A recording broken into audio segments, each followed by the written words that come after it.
Hey everybody, it's Peterson here with Creekside Marketing. In this video, I'm going to show you two quick ways to optimize a Performance Max campaign inside the Google Ads platform without any scripts or anything. So, jumping right into it, one of the first ways that you can go about seeing where your ads are actually being shown and then actually excluding some of these bad placements is a great way to save money in your Performance Max campaigns and make sure they're being targeted towards the appropriate people. So as you can see here, I've already got a report that's already created, but essentially the only thing you need to do is come in here, click create report.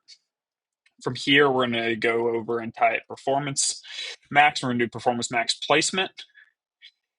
And then we are just going to select impressions. If you don't see impression, just search it up real quick. Click on that. And here we will see where all our views are actually coming from. And then we can filter it by top to bottom. And then always make sure that your custom dates are mapped out to the past month or so. We'll just come down here, click the last 30 days. And then what we can see in this new account is that we are showing up on some very weird websites. Not to say that these are getting us bad results or anything, but for example, this is a B2B software company. We're obviously going to want to be showing not on games where we're looking to play. I mean, who knows what these are? But anyways, coming back to it. So once we find out we've got some bad placements, it's really pretty simple to go in and actually exclude these. So all we're going to do, it helps to open two different tabs. So that way you can basically just copy and paste them. But I'm just going to show you how to exclude one and you can take it from here. So we're going to exit out of this report. Then we're going to come over to tools. We're going to go to content suitability. And this is a great way to make sure that you are not showing up on extremely crappy websites. So all you're going to do is come down to excluded placements.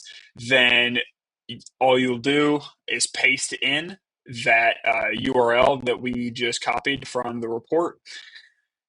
And if that does not work, we're going to come over here to enter, see if that will allow us to exclude it. And yeah, as you can see here, now we will not show up on that crappy website placement, and we can move on from there, excluding as many placements as you would like. Another thing, if you haven't come in here to actually go in, let's make sure we actually save that placement.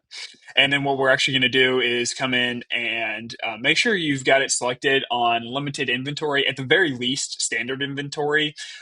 Most of the time, for most of the businesses that we're working with, limited inventory is good because it prevents you from showing up on extremely scammy and crappy websites that just aren't relevant for most brands. So selecting that's always very helpful. Excluding sensitive content. Most of the time, these are websites that are not very reputable, or you're not going to get very high quality conversions coming from them. Most of the time, people looking up stuff on these types of websites were not exactly the most high intent buyers are coming from here. So I like to exclude most of these. One thing that's also really good to exclude is always exclude park domains. I believe Google released an update where that's automatic.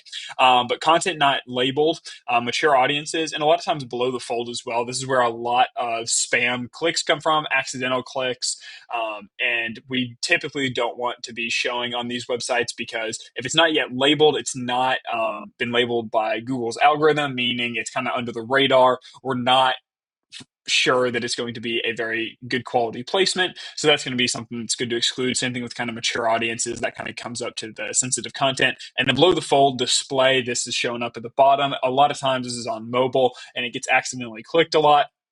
You'll see a lot of accidental clicks from below the fold display, but sometimes it's good to leave it because you do get really cheap impressions from this as well. So that's just something to consider. A lot of times, religion, you're not going to get a lot of people coming from a religious website buying your product. So I like to exclude that as well. Going over to the second item that I always like to check when optimizing a Pmax campaign is go into the insights section. I'm going to make sure that we are in our Performance Max campaign. And then scrolling down to the bottom to see what search terms we are actually showing for. So making sure that everything in here makes sense for you. One thing that's always really good in Performance Max campaigns is actually excluding your not only your competitor keywords, but your brand keyword as well, because Google will a lot of times essentially steal easily converted people that were already looking up your website, and they will show an ad to them instead. You may see a conversion in Google Ads, but those people were already going to convert. It's a great way to get easy, cheap conversions to optimize your campaign around. But as you develop your campaign, you've been running your campaign longer, it's a very good idea to exclude this. So, for example, this is for Refer Pro, so we may want to exclude this keyword and actually come down, and we can actually add negative keywords to our Performance Max campaign. And so all we'll need to do is just come here. And I like to exclude most things as phrase match just to make sure that um, it doesn't overlap with any of our good search terms. But we still are blocking out some of the variations of that search keyword. So once we're here, just come in, click save, and you'll be good to go. So those are two quick ways to optimize a Performance Max campaign without using any complicated scripts or anything like that. Hope this helps. Obviously, it's not all encompassing, but if you have any more questions about running Google Ads or anything like that, feel free to leave a comment or just reach out to us directly. Our information is in our bio. Hope this video helps, and we'll see you in the next one.